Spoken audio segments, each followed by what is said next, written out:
The Yargorgonia estate, held in trust for local indigenous people, was reclaimed on Sunday.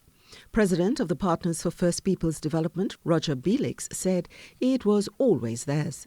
The lands that you are on was my great-great-great-grandmother's heritage lands that left as custodians to the church after she died in 1924, but they have it in the death certificate as 1925. And we are going back to reclaiming the ownership of the lands, because people are thinking this was state lands, they thought was church lands, they thought was somebody else, not us, because indigenous people is not supposed to own anything.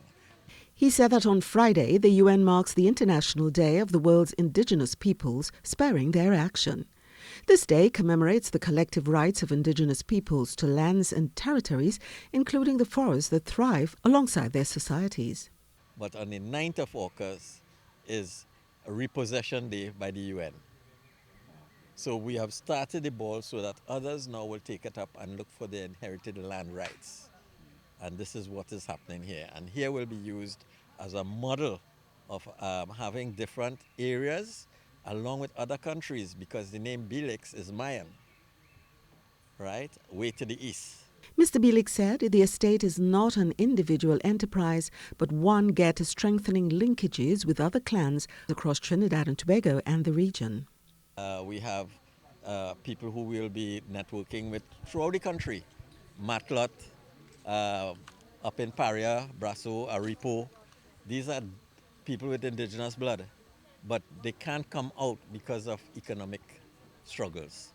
And that's where we're going to try and enrich them. They will come here. We will have stayovers so they can come and appreciate the landscape, probably spend time, because we are, as I said, I'm twinning spots with Mexico.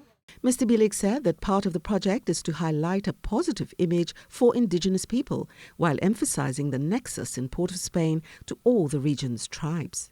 When I started the word First People, I got real negative vibes. Who is first? But the problem was, as I had to prove through the UN and other sources, the word first was the first encountered by the colonial people impacting on our life, and not who existed here first. And all the burial sites that was underneath the Red House links to all these places. So that's why I'm creating spots that each country will have modules, or what they call renaissance of their area, their country. Sunday, he said, was just a start to a new era for the First Peoples of the Caribbean and elsewhere. Mary Therese Bernard for TTT News.